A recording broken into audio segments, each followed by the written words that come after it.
Ya, salam Bapak Ibu, Saudara sekalian kasih Tuhan.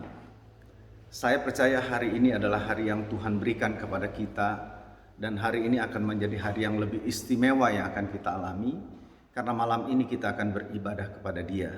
Itu sebabnya, Saudara, siapkan hatimu dengan sungguh-sungguh.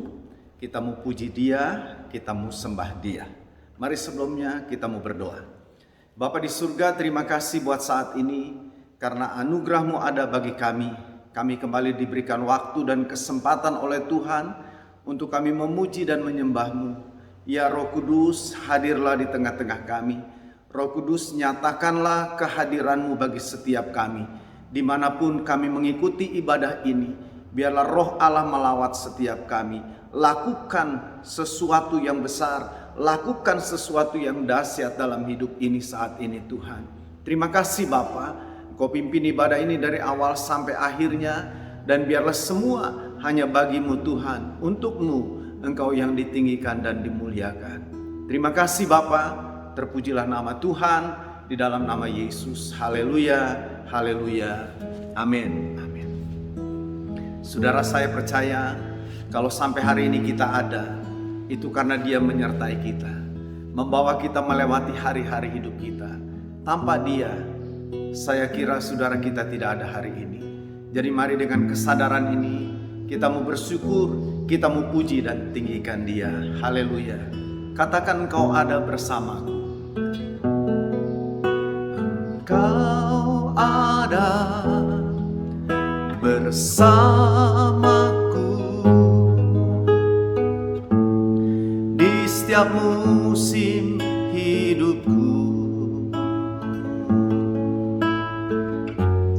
Tak pernah Kau biarkan ku sendiri.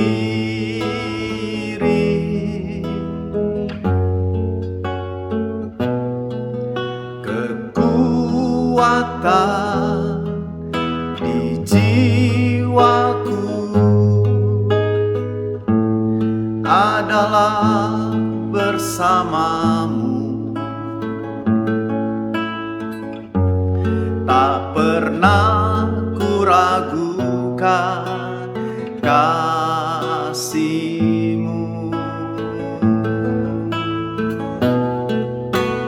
Bersamamu Bapa, ku lewati semua perkenanan-Mu yang teguhkan hatiku. Engkau yang bertindak, memberi pertolongan.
mau merasakan penyertaan-Nya, mari katakan dengan sungguh. Kau ada bersamaku di setiap musim hidupku. Tak pernah Kau biarkan ku sendiri.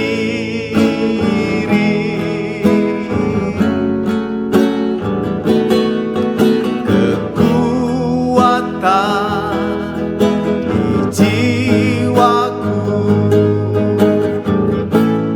adalah bersamamu. Tak pernah ku ragukan kasih-Mu. Haleluya. Bersamamu Bapa, ku lewati semua.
haleluya, haleluya, haleluya, haleluya, haleluya.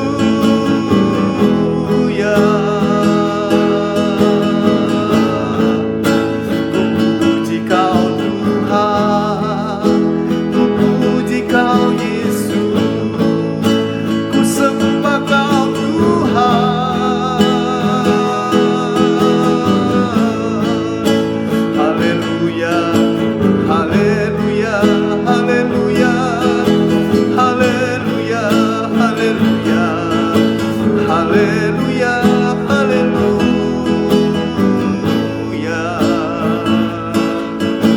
Jesus, haleluya. Yesus, haleluya.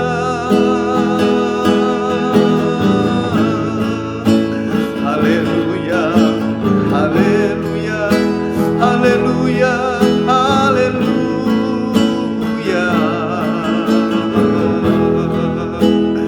Oh, kami menyembah-Mu Tuhan, kami datang menyembah-Mu Bapa. Kami persembahkan pujian kami bagi-Mu Tuhan. Kami persembahkan syukur bagi-Mu, haleluya. Haleluya, haleluya, haleluya, haleluya, haleluya, haleluya.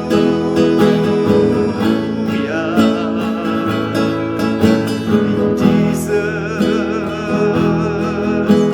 Yesus, Yesus, haleluya. Yesus, haleluya.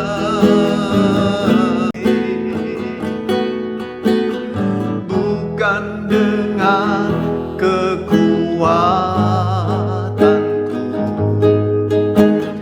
ku dapat jalani hidupku, tanpa Tuhan yang di sampingku ku tak mampu sendiri. Engkaulah kuatku yang menopangku. Ku pandang wajah-Mu dan berseru, pertolongan datang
Lihat hati kami Tuhan yang percaya padamu.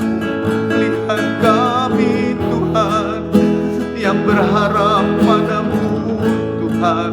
Haleluya, haleluya, haleluya. Sungguh Engkaulah kuatku Tuhan, Engkaulah kekuatanku, Engkaulah harapanku Tuhan.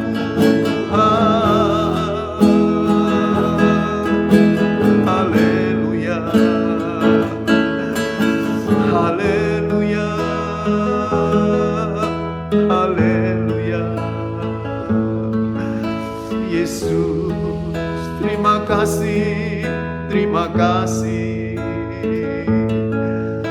Syukur Tuhan.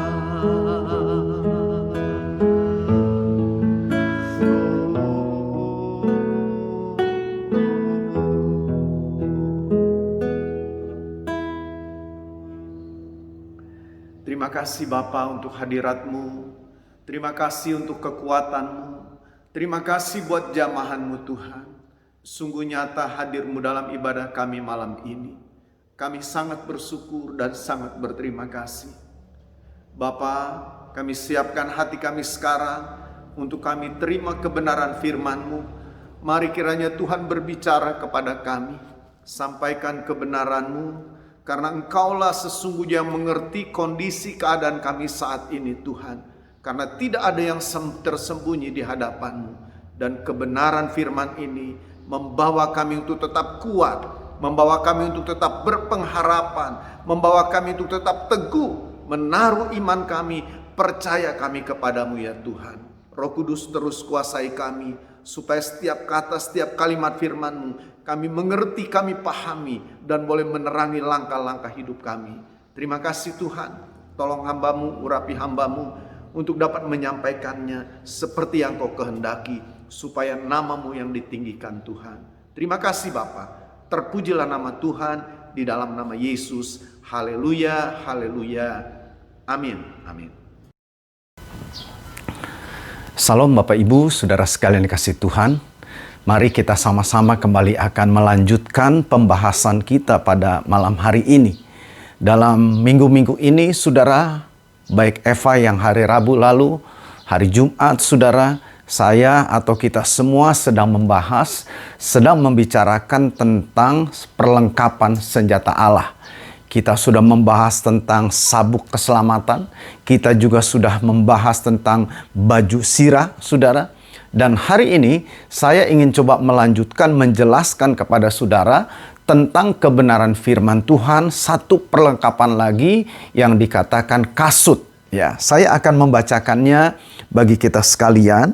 Mari kembali kita buka di dalam kitab Efesus pasal yang ke-6.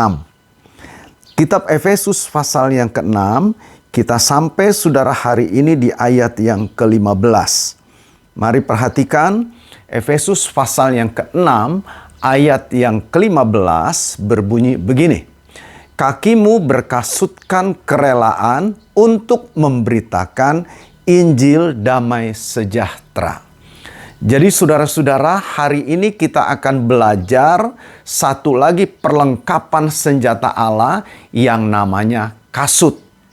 Saudara-saudara, barangkali kata kasut ini kita juga mengerti, yang dimaksud dengan kasut ini adalah pelindung kaki, sandal, atau mungkin sepatu, begitu saudara.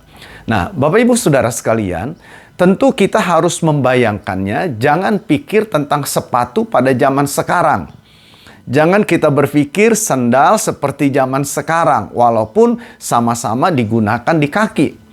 Tapi saudara, pasti ada sesuatu yang sangat berbeda jauh ketika kita bicara kasut pada zaman itu. Nah, saudara-saudara, terlebih lagi kita lihat ini kasut yang dibicarakan di sini, kasut dalam arti perlengkapan perang. Jadi perlengkapan yang dikenakan oleh seorang prajurit, saudara, di dalam peperangan. Saya seringkali katakan, setiap prajurit itu menggunakan, saudara, perlengkapan-perlengkapan perang di dalam tubuhnya. Maka saudara-saudara, dia akan merasa lebih yakin, dia akan merasa lebih aman, dia akan merasa lebih terlindungi daripada dia tidak membawa apa-apa. Nah, jadi saudara-saudara, kita akan coba pelajari apa maksudnya kasut ini. Nah, saudara-saudara, kalau saya coba membaca, saya coba melihat beberapa gambar di internet, seperti apa sih sebetulnya kasut itu? Khususnya kasut dalam peperangan itu, sepatu perang itu seperti apa? Saudara, saya membaca di dalam 1 Samuel pasal yang ke-17. Saudara-saudara, itu kan kisah tentang Daud pada waktu dia menghadapi Goliat. Saudara, 1 Samuel pasal yang ke-17, ayat yang ke-6, dibilang begini, ini tentang Goliat dibilang. Saya baca barangkali dari ayat yang ke-5. Dibilang begini, ketopong tembaga ada di kepalanya. Maksudnya di kepala si Goliat itu ya. Dan ia memakai baju sirah yang bersisik. Berat baju sirah ini 5.000 sikal tembaga. Lalu ayat 6 bilang, dia memakai tutup kaki dari tembaga. Nah, jadi saudara lihat yang dimaksud dengan tutup kaki di sini tentu ini adalah kasut atau sebutlah gampangnya itu sepatu perang. Perlengkapan sepatu yang digunakan dipakai oleh seorang tentara. Dan dibilang di sini Goliat memakainya itu dari bahan tembaga. Nah, Bapak Ibu Saudara sekalian, saya mulai merenungkan, memikirkannya, saya renungkan dalam-dalam, saya coba membaca-baca begitu saudara. Apa sih maksudnya ini? Kenapa Paulus angkat ini, katakan bahwa kasut ini sebagai sebuah perlengkapan bagi seorang prajurit di dalam peperangan. Saya selalu bilang dan selalu saya katakan waktu-waktu yang lalu juga, hidup kita ini memang penuh dengan peperangan. Nah, saudara-saudara, jadi saudara dan saya harus mengenakan kan selengkap ini. Tidak boleh hanya kita gunakan sabuk, tidak boleh kita hanya menggunakan baju sirah itu lalu tanpa mengenakan kasut. Tidak boleh seperti itu. Di awal-awal saya katakan Paulus bilang di sini seluruh perlengkapan. Jadi tidak boleh ada yang tertinggal satu pun juga. Nah, jadi kita akan coba lihat apa nih gunanya kasut ini. Nah, Bapak Ibu Saudara sekalian, peperangan zaman itu tentu suka saya bilang berbeda dengan peperangan pada zaman ini. Kasut itu saudara berfungsi untuk melindungi kaki. Khususnya itu bagian telapak kaki bagian bawah. Sebab saya melihat gambar-gambar tentang kasut pada zaman itu, saudara-saudara umumnya itu lebih melindungi bagian bawah kaki.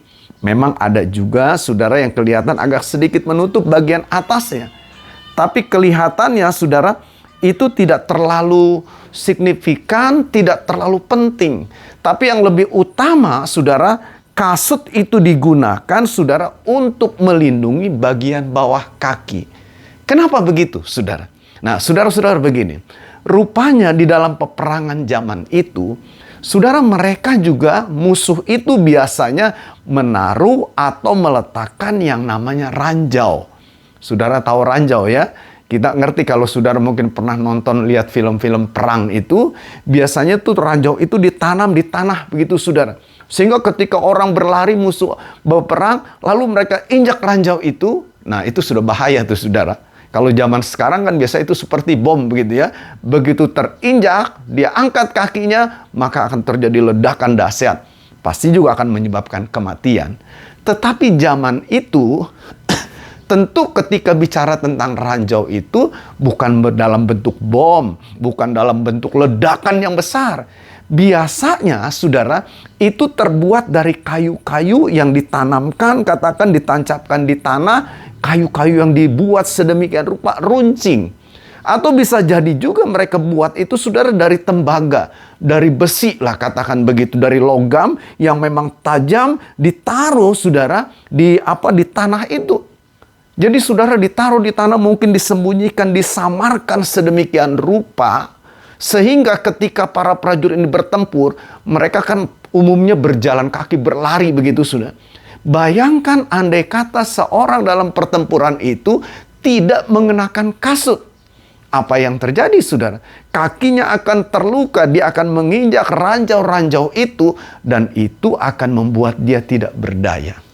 Tapi sebaliknya, saudara, ketika mereka mengenakan kasut dalam kaki mereka, membungkus kaki mereka, mengalasi kaki mereka dengan kasut, sekalipun ada ranjau-ranjau yang dipasang oleh musuh, mungkin begitu tajam, membahayakan kelihatannya, tapi itu tidak akan pernah melukai si prajurit itu.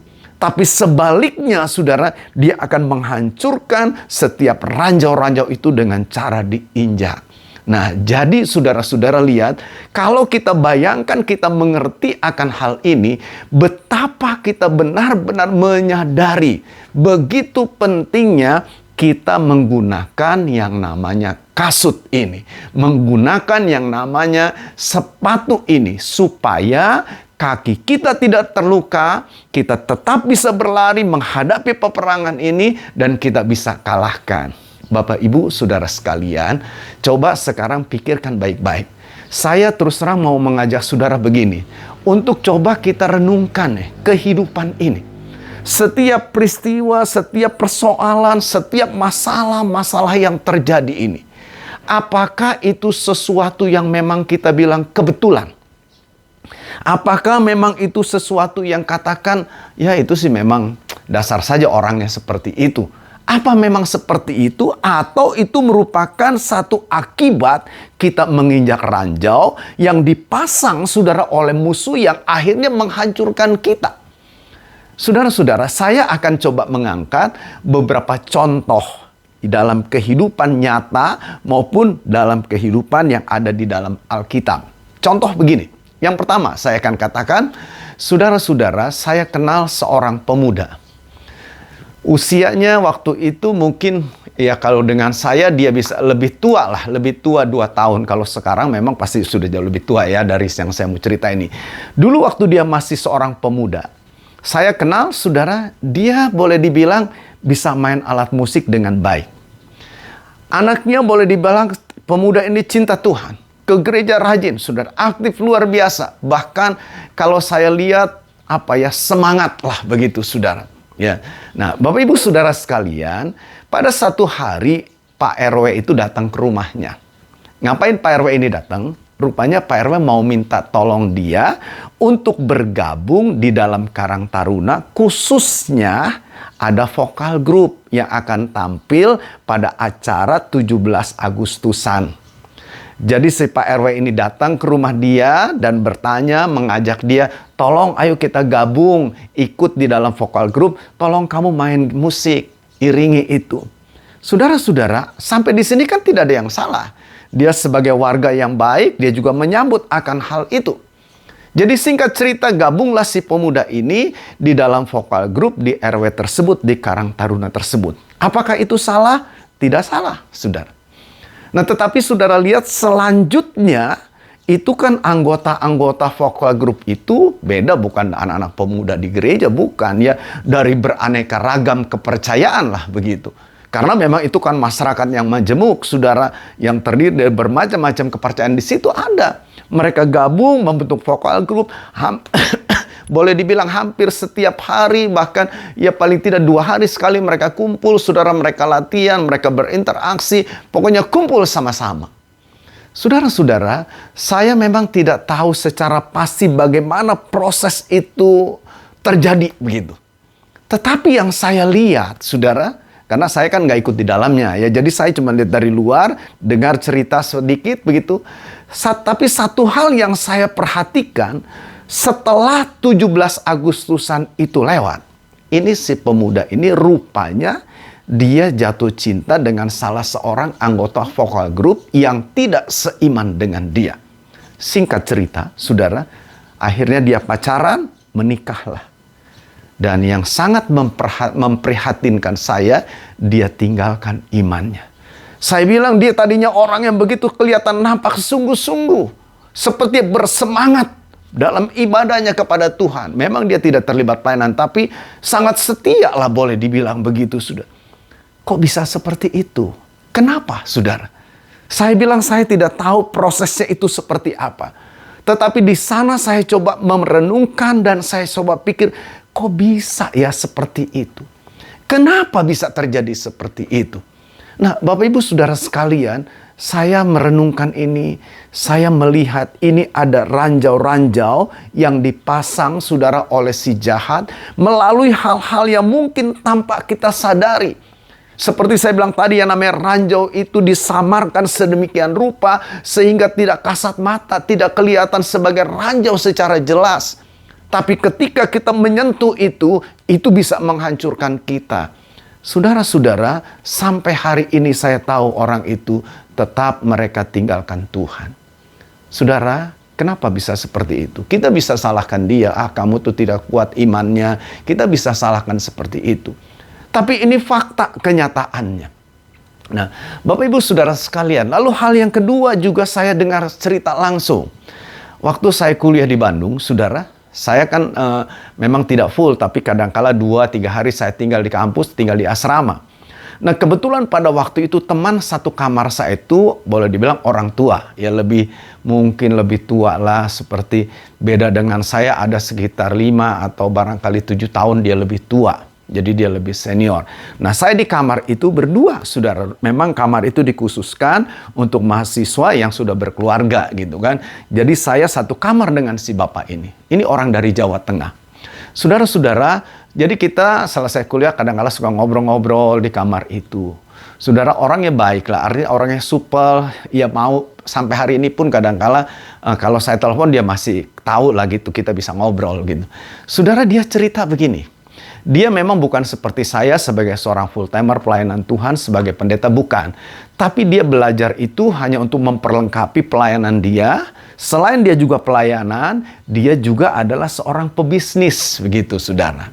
Nah, satu hari saudara dia berangkat ke Ujung Pandang, ke Makassar, Sulawesi Selatan itu, dalam rangka urusan bisnisnya. Saudara, dia kurang lebih ada waktu untuk 1 minggu berada di Makassar itu. Jadi dia dari Jawa Tengah, dia berangkat ke Makassar seorang diri urusan bisnis, saudara. Lalu dia menginap di sebuah hotel. Jadi nanti siang dia urusan bisnisnya, ya sore dia kembali lagi ke hotel, dia sudah tidur dan begitu seterusnya.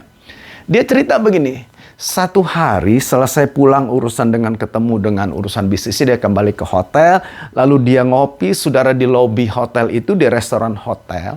Dia bertemu dengan seorang wanita yang menurut dia ukurannya, saya pikir juga sudah mempunyai keluarga. Jadi saudara, ini sama-sama sendiri. Entah bagaimana terjadilah obrolan begitu, saudara. Ngobrol, saudara, mereka ngobrol, saya ngobrol, ya sudah selesai begitu. Besoknya ketemu lagi begitu, saudara. Dan saudara tahu, ini si teman dia bilang begini, saya tuh bingung loh, Fer, dia bilang. Saya juga nggak ngerti kok bisa sampai terjadi akhirnya kita jauh gitu melakukan sesuatu yang dilarang. Dia bilang, saya sampai juga dengar itu, kok bisa begitu ya Pak? Kenapa Pak? Dia bilang, saya juga nggak apa ya, maksud dia bilang, seperti nggak sadar begitu. Saya tahu, saya datang ke sini dalam urusan bisnis, saya sudah punya istri, saya punya anak, dia pun juga tahu dia sudah punya suami, gitulah saudara. Tapi kok bisa seperti ini? Bapak Ibu Saudara sekalian, saya dengar itu, ya memang dia cerita macam-macam lagi, tapi yang saya mau katakan gini, saya dengar cerita itu, saya juga renungkan, kok bisa ya seperti itu? Saudara-saudara, ada banyak hal-hal di sekitar kehidupan kita ini yang kalau kita tidak benar-benar peka, benar-benar kita hati-hati memperlengkapi diri kita dengan persenjataan Allah, kita akan benar-benar hancur dan bisa jatuh, sudah. Barangkali tidak ada niat kan awalnya seperti teman saya ini. Tidak punya kepikiran, artinya tidak punya niat hal itu terjadinya, saudara, hal itu. Tapi itu semua terjadi sepertinya, saudara,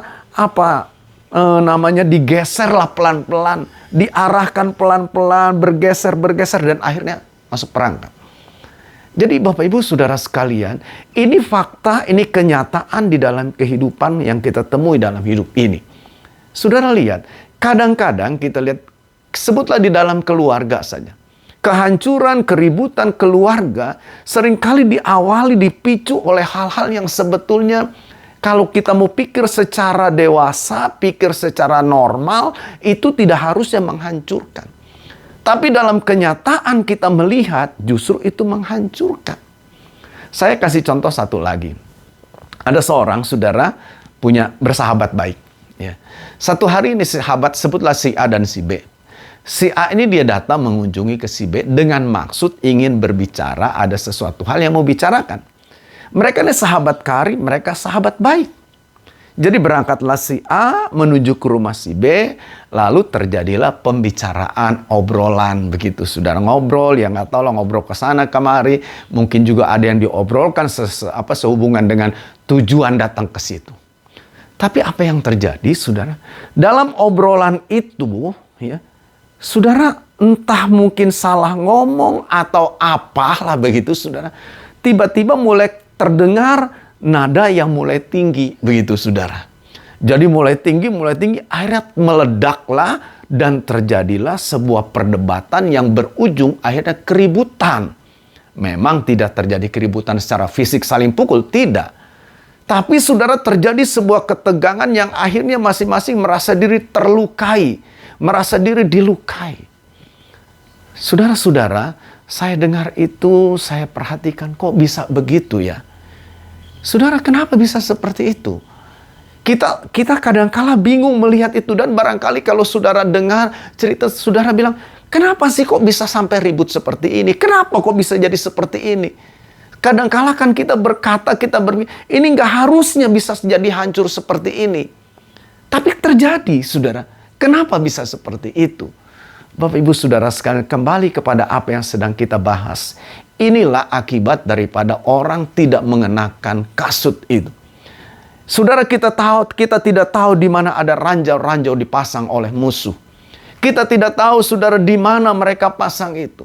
Dan saya berpikir mungkin di setiap tempat, di setiap kesempatan, di mana kita ada. Saat saudara ada di kantor, saat saudara ada di jalan, saudara ada di pasar, saudara ada di rumah. Mungkin kita bisa temui di sana ada ranjau-ranjau yang dipasang oleh musuh kita yang ingin membuat kita hancur.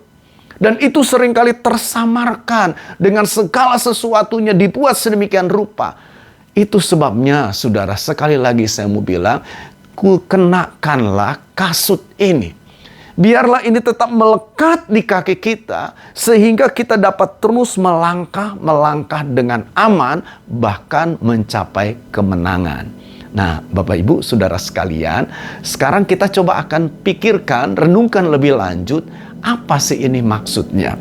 Kembali ke kitab Efesus. Mari saudara lihat pasal yang ke-6 tadi, saudara, Efesus pasal yang ke-6 ayat yang ke-15. Kalau kita perhatikan tadi, saudara, di sana Paulus bilang begini kan, pasal yang ke-6 ayat 15 itu. Dia bilang di sana, sebentar saudara, kakimu berkasutkan kerelaan, katanya. Kerelaan untuk memberitakan Injil damai sejahtera.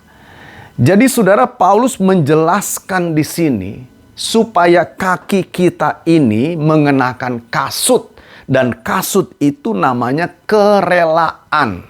Ya. Jadi kasut kerelaan ini harus kita kenakan menjadi alas yang melindungi langkah-langkah kaki kita. Saudara, saya membaca di dalam terjemahan lain. Umpama di dalam terjemahan bahasa Inggris itu, saudara, terjemahan King James, kata kerelaan itu di sana tidak disebut kerelaan. Tapi saudara-saudara, sebentar saya lihat ya, di sana disebutnya itu preparation. Jadi kesediaan. Preparation, saudara, ini bicara tentang kesediaan kita, kesiapsediaan. Ya. Jadi saudara, dibilang kita ini harus mengenakan kasut kerelaan. Atau kita ini harus mengenakan kasut yang disebut dalam King James ini dibilang adalah kesiapsediaan. Nah, saya baca lagi satu terjemahan lain. Saudara, di dalam ayat terjemahan firman Allah yang hidup, dibilang begini, kenakanlah sepatu yang dapat mempercepat langkah saudara dalam mengabarkan Injil. Jadi mempercepat langkah, tidak ragu gitu saudara. Bagaimana kita melangkah dengan pasti, bagaimana kita melangkah tanpa ada rasa takut kita akan terkena ranjau. Apa itu? Tadi terjemahan baru bilang adalah sebuah kerelaan, sebuah kesiapsediaan. Nah, saudara-saudara, kalau begitu, saya ingin coba memadukan dua kata ini, kerelaan dan kesiapan. Tentu dua hal ini menurut saya memang tidak dapat dipisahkan. Orang bilang, ya saya rela, tapi saya nggak siap sedia. Saya sebetulnya siap, tapi saya tidak rela. Kan susah juga, bersaudara. Nah, jadi kita lihat di sini, kesediaan kita, siap sedianya kita, kerelaan kita, ini artinya kita itu benar-benar mempersiapkan diri kita. Contoh, kalau andai kata saudara ingin pergi keluar kota, sebutlah saudara mau keluar kota itu untuk beberapa hari. Ya. Pastikan kita akan lakukan persiapan. Di packing saudara, pakaian kita, perlengkapan-perlengkapan pakaian, perlengkapan mungkin yang lain-lain, semua dipersiapkan. Dipersiapkan dengan baik, semua siap, kita jalan dengan tenang, dengan aman. Tanpa berpikir, aduh nanti sampai di sana bagaimana, saya kekurangan pakaian dan sebagainya. Tidak begitu. Jadi diperlukan di sini adanya sebuah tindakan kesiapan kita. Dan kita lakukan itu dengan segenap hati kita, dengan sungguh-sungguh. Dengan sepenuh hati adanya sebuah kesediaan kita, kesiapan kita apapun juga situasinya. Nah saudara, yang menarik di sini, Paulus tambahkan, dibilang hendaklah kakimu itu berkasutkan kerelaan untuk memberitakan Injil. Jadi saudara lihat, memberitakan Injil, kabar damai sejahtera itu kan kewajiban saudara dan saya. Itu kewajiban kita semua. Tapi di sini dia bilang, hendaklah kamu senantiasa siap. Ada satu kesiapan, kerelaan untuk memberitakan Injil itu. Kenapa seperti itu?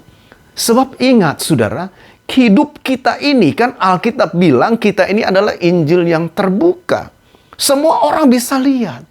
Jadi dengan kata lain, ketika kita mengenakan kasut kerelaan memberitakan Injil, ketika kita mengenakan kasut yang kita sebut itu kesiapsediaan kita, memberitakan Injil itu kan bukan cuma ngomong. Iya, memang harus bicara benar.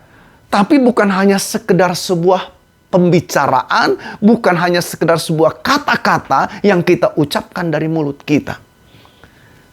Kalau dibilang kita harus siap sedia, ini kan menyangkut keutuhan kehidupan kita. Ini menyangkut keseluruhan aspek kehidupan kita. Jadi bukan cuma sekedar berteori, bukan sekedar cuma bicara. Tapi memang benar-benar nyata, nampak. Saudara-saudara, saya kira ini nggak susah untuk kita mengerti. Saya ambil contoh sederhana saja. Saudara tahu saya pendeta. Saya berkhotbah seperti ini. Bahkan mungkin saya juga suka berkhotbah di sana kemari, saudara. Bayangkan andai kata satu hari saudara dengar khotbah saya. Sebutlah saya berkhotbah umpama. Saudara kalau datang ibadah jangan terlambat ya. Saudara datang bahkan sebelum jamnya, saudara harus sudah datang ibadah. Ada di gereja, tepat pada waktunya. Saudara-saudara, mungkin saya sampaikan dengan sedemikian rupa, saudara mungkin kagum dengan hal apa yang saya sampaikan itu. Tapi kalau saudara sendiri melihat saya, dalam setiap ibadah saya telat, acara-acara lain pun juga saya selalu terlambat. Saudara bisa bayangkan, apa kira-kira dampaknya? Apa kira-kira yang saya sampaikan itu tetap akan bisa saudara terima? Rasanya agak susah ya saudara kalau seperti itu. Jadi saudara lihat di sini, kalau kita bicara tentang kerelaan, kesiapsediaan kita, ini menyangkut tentang seluruh aspek kehidupan kita. Biarlah seluruh hidup kita ini kan memancarkan terang Kristus, damai sejahtera Kristus yang adalah Injil itu. Saudara-saudara, ini jadi persoalan ya. Seringkali kita melihat ada banyak orang begitu pandai dalam berkata-kata, begitu pandai merangkai sebuah kalimat-kalimat yang indah. Tapi sayang, saudara, itu hanya sebagian, tapi tidak secara keseluruhan. Itu hanya satu persiapan yang mungkin sebagian, tapi dia tidak melengkapi dirinya seluruhnya itu, saudara. Ini yang perlu kita jaga, ini yang perlu benar-benar kita perhatikan. Saudara, kalau nanti seperti itu, saudara tahu apa akibatnya? Saudara tidak diberkati dengan khotbah saya pun pasti akan hancur. Saya hanya menjadi orang yang munafik. Saya hanya menjadi orang yang berpura-pura acting di depan saudara. Saya berkata baik, kata-kata saya, tutur kata saya baik, tapi ternyata hidup saya tidak baik. Kan bisa seperti itu. Saudara-saudara, jadi lihat, di sini diperlukan adanya kesiapsediaan kita secara penuh, secara utuh. Sebab kita ini kan harus mengabarkan, menyampaikan kabar baik. Dan saudara tahu, Paulus bilang kepada Timotius, saya ingin bacakan itu. Ya, mari kita lihat surat Timotius.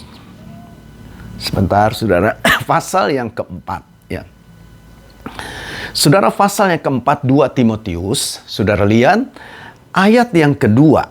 Ya, saudara, ayat yang kedua atau mulai dari ayat 1 lah, saya katakan begini ya. Dibilang di hadapan Allah dan Kristus Yesus yang menghakimi orang yang hidup dan yang mati, aku berpesan dengan sungguh-sungguh kepadamu demi penyataannya dan demi kerajaannya. Titik 2, ayat 2 bilang begini. Beritakanlah firman, siap sedialah baik atau tidak baik waktunya. Nyatakanlah apa yang salah, tegurlah dan nasihatilah dengan segala kesabaran dan pengajaran. Saudara, kita baca ayat ini, kita seringkali berkira itu enteng-enteng saja. Tapi bagi saya tidak seperti itu. Paulus katakan kepada Timotius supaya memberitakan firman, siap sedia senantiasa baik dalam keadaan waktu yang baik maupun tidak baik. Dalam suasana yang baik ataupun suasana yang tidak baik. Itu harus terus terpancar, firman itu harus terus keluar, harus terus terberitakan dari kehidupan kita. Saudara-saudara, coba bayangkan begini, banyak kali orang-orang Kristen teraniaya, banyak kali orang-orang Kristen mungkin ditekan, diperlakukan dengan tidak baik, mengalami hal-hal yang tidak menyenangkan dari pihak-pihak luar. Kenapa sih bisa seperti itu, saudara? Saudara, waktu saya kuliah di Bandung itu, ada dosen saya orang Amerika. Dia pendiri kampus itu, saudara. Dia bilang begini, dia sudah lama memang tinggal di Bandung, saudara. Bahkan bahasa Indonesia, bahasa Sundanya lebih halus dari orang Sunda, begitu ya. Jadi dia bilang, ini saya melihat kenapa ya kok di Indonesia terjadi seperti ini. Dulu kan musim kerusuhan, gereja dibakar dan sebagainya. Saudara, dengan enteng dia bilang begini, salah satu penyebabnya itu adalah kalian semua. Jadi dia tunjuk kepada kita mahasiswa-mahasiswa. Saya benar-benar dengar maksudnya apa. Kenapa kok karena saya begitu? Kenapa karena kita semua ini? Saudara-saudara, dia bilang begini. Karena kalian berhenti dalam pemberitaan Injil. Karena kalian tidak lagi memberitakan Injil. Karena kalian mulai berubah. Kalian tidak lagi berbicara, menyampaikan kabar baik itu. Sehingga rusaklah mereka. Saya dengar kata-kata itu, saya menangkap, saudara. Kan sederhananya begini. Andai kata kita sampaikan kabar baik itu, kita sampaikan Injil itu, mereka dengar Injil damai sejahtera itu, mereka terima, Tuhan buka hati mereka, mereka percaya Yesus. Pertanyaannya, apakah mereka akan membakar gereja? Kan tidak. Pertanyaannya, apakah mereka akan menganiaya gereja? Tentu tidak, saudara. Jadi saudara-saudara lihat, ketika orang-orang percaya mulai berhenti dalam pemberitaan Injil, ketika gereja mulai berhenti dalam pemberitaan Injil, jangan kaget, jangan heran kalau mulai timbul banyak persoalan-persoalan yang mungkin menyakiti, yang mungkin merugikan, yang mungkin menghancurkan gereja itu sendiri. Nah, jadi saudara-saudara, saya mau ingatkan, disinilah pentingnya. Ini sebuah senjata yang perlu kita kenakan dalam hidup kita. Adanya sebuah ketersediaan siap sedia. Adanya sebuah kerelaan dari kita. Keinginan, antusias, semangat kita untuk tetap memberitakan Injil. Dan itu saudara harus didasari dengan selengkap seluruh kehidupan kita. Saudara, yang menarik lagi di sini kan Paulus bilang, kakimu itu berkasutkan kerelaan memberitakan Injil damai sejahtera. Jadi saudara lihat, pemberitaan Injil itu akan membawa sebuah kedamaian. Orang yang mendengar dan menerima Injil akan didamaikan dengan Allah. Orang yang mendengar dan menerima Injil akan didamaikan juga dengan dirinya. Jadi benar-benar Injil ini merupakan satu berita damai yang dibutuhkan oleh setiap orang. Nah jadi saudara-saudara, mari biarlah kita punya satu ketetapan hati. Saya mau, saya rela, artinya saya siap sedia untuk membawa kabar baik ini. Untuk membawa kabar sukacita ini. Dan kaki saya akan menjadi saya lengkapi dengan sebuah kerelaan kesiapsediaan. Jadi dimanapun juga, kemanapun saya melangkah, kita akan tenang. Kita akan artinya tenang tuh gini, tidak dituduh saudara. Tidak dibilang munafik, tidak dibilang begini dan begitu. Ah, kamu cuma bisa ngomong saja. Kalau di mimbar kamu hebat. Ah, kamu hanya bisa kelihatan baik ketika di gereja, ketika kamu melayani begini dan kelihatan baik. Tapi mana ketika di luar? Kan gak tenang, saudara. Bapak, Ibu, saudara sekalian, itu sebabnya mari biarlah hari ini saya ingin supaya saudara dan saya benar-benar memahami ini. Miliki, saudara, satu pribadi yang siap. Artinya seutuhnya, sepenuh kehidupan kita ini benar-benar siap untuk menjadi pemberita-pemberita yang membawa kabar baik itu. Saya tahu tidak sedikit tantangan, saya tahu tidak sedikit kesulitan, saya mengerti tidak sedikit banyak persoalan yang bisa kita hadapi di dalam kita menyatakan Injil baik lewat kata-kata maupun lewat kehidupan kita. Hati-hati, saudara, biarlah tetap sadar, itu bisa jadi merupakan ranjau-ranjau yang kalau kita tidak sadari akan menghancurkan hidup kita. Yang saya mau katakan terakhir ini, bagaimana kita bisa hadapi itu semua. Saya ingat, saudara, Tuhan Yesus pernah bilang begini, aku mengutus kamu seperti anak domba di tengah-tengah serigala. Kalau kita baca itu dan kita bayangkan itu tentu satu keadaan yang sangat-sangat berbahaya. Tapi memang itulah faktanya kan saudara. Itulah saudara fakta di mana kita berada. Kita seperti berada di sarang serigala sementara posisi kita hanya sebagai seekor anak domba. Yang lemah, yang kelihatan tidak berdaya, yang kelihatan tidak punya kekuatan apa-apa. Tapi saudara, Yesus bilang seperti itu. Lalu bagaimana kita bisa mengatasi hal yang seperti itu? Tentu saudara-saudara, kita tidak bisa melawan karena domba itu kan tidak punya tanduk. Tidak punya senjata secara fisik untuk melawan serigala-serigala itu. Ditambah lagi dia masih terlalu muda kan? Nggak mungkin bisa dia menang. Lalu dengan apa dia bisa menang? Saya pernah sharing dengan seorang hamba Tuhan, dengan rekan hamba Tuhan. Dia jelaskan begini, menarik bagi saya. Anak domba itu bisa mengatasi serigala-serigala itu bukan dengan tanduknya, bukan dengan cakarnya, bukan dengan ketangkasannya. Karena memang itu tidak ada pada mereka. Tapi justru dengan kepolosannya, dengan ketulusannya, dengan kemurniannya yang ada itu. Tampak lagi dia mengenakan kedok, tampak lagi dia mengenakan topeng, tapi dia tampilkan satu kemurnian kehidupan, ketulusan, saudara. Dan ternyata itulah yang membuat dia menang dan aman. Jadi dengan kata lain, senjata kita, saudara, adalah sebuah kerelaan, sebuah kesiapan untuk kita memberitakan Injil. Kesiapan yang utuh, bukan persiapan hanya kata-kata, tapi seluruh aspek kehidupan kita biarlah dibungkus oleh kebenaran firman. Sehingga lewat apa yang kita katakan, yang kita ucapkan, yang kita lihat, yang kita tampilkan dalam hidup ini boleh terpancar, mengalir Injil kebenaran yang mendamaikan setiap orang dengan Allah, yang mendamaikan setiap orang dengan dirinya, sehingga mereka boleh diubahkan, mereka boleh diberkati dan diselamatkan. Tuhan Yesus berkati kita semua. Amin, amin. Mari kita berdoa, saudara. Bapa di surga, terima kasih buat kebenaran firman-Mu. Pada hari ini kami kembali dengar dan kami sungguh bersyukur kami punya Tuhan yang hidup, yang luar biasa. Terima kasih Bapa, biarlah ini tidak lalu begitu saja dari pikiran kami, dari hidup kami, tertanam dan kami mau merenungkan lebih dalam betapa pentingnya kami melengkapi diri kami dengan persenjataan Allah ini. Karena kalau tidak Tuhan, kami bisa hancur. Kalau tidak, kami akan hancur dengan ranjau-ranjau yang dipasang oleh musuh ini. Tolong kami Tuhan, Engkau beri kekuatan kepada kami supaya kami dapat menjadi pribadi-pribadi yang rela, yang siap sedia apapun situasinya, dalam keadaan apapun tetap terpancar damai sejahtera Injil itu lewat hidup kami. Terima kasih Bapa, berkat-Mu turun atas seluruh umat-Mu yang sudah mengikuti ibadah pada saat ini. Diberkatilah hidupmu, keluargamu diberkati, suamimu diberkati, anak-anakmu diberkati, istrimu diberkati, usaha pekerjaanmu diberkati. Apa yang kau lakukan diberkati oleh Tuhan, dan Tuhan menjadikan engkau terus mengalami satu kemajuan dalam hidupmu.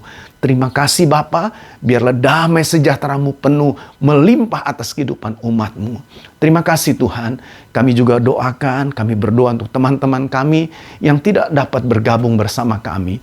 Tuhan, ada begitu banyak hal yang mungkin menghalangi mereka. Kami berdoa tolong mereka Tuhan. Biarlah kasih-Mu mengingatkan mereka untuk mereka punya waktu bagi Tuhan. Diperlengkapi dengan kebenaran firman supaya mereka menjadi pribadi-pribadi yang kuat. Kalau ada yang sakit, jamah dan sembuhkan mereka. Yang lemah, yang sedang tidak berdaya, Tuhan tolong beri kekuatan yang baru bagi mereka sekalian. Terima kasih Bapa, berkat-Mu juga turun atas gereja-Mu di tempat ini. Umat-Mu semua, anak-anak sekolah minggu, pemuda remaja, jemaat umum semua diberkati Tuhan. Mereka sehat, mereka kuat dan mereka boleh terlindungi. Berkat-Mu ada atas seluruh umat-Mu, atas hamba-hamba-Mu yang melayani Engkau dimanapun juga Engkau tempatkan. Berkati mereka, lindungi mereka, jaga mereka. Kasih karunia Tuhan kiranya limpah atas mereka sekalian. Terima kasih Bapa, terima kasih. Kami berdoa untuk kota kami berdoa buat bangsa kami. Kami menyerahkan dalam tangan Tuhan. Anugerah-Mu kiranya ada pada mereka sekalian. Terima kasih Bapa, kami sungguh bersyukur untuk kebaikan Tuhan bagi kami. Inilah hidup kami, kepadamu kami persembahkan untuk hormat kemuliaan bagi nama Tuhan. Di dalam nama Yesus, haleluya, haleluya, amin. Amin. Ya, Bapak Ibu, Saudara sekalian, ibadah kita sudah selesai. Ya, nanti Saudara hari Jumat kita akan kembali lanjutkan pembahasan kita ini. Saya harap Saudara tetap setia mengikuti.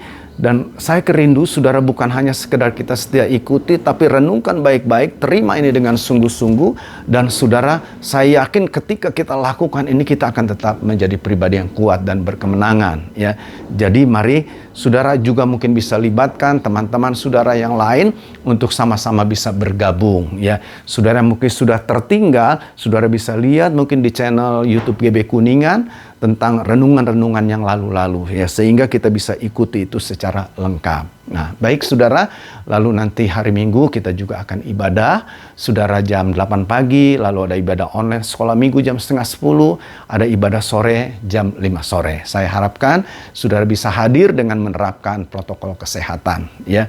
Saudara, itu saja mau saya sampaikan. Mari kita juga mau memberi persembahan, berikan dengan penuh sukacita. Saudara bisa kirimkan persembahan Saudara di rekening yang tersedia, atau untuk Saudara yang ada di Kuningan, Saudara bisa berikan kepada bendahara gereja. Ya, baik Saudara, itu saja sekali lagi. Salam, Tuhan Yesus berkati kita semua. Amin. Amin.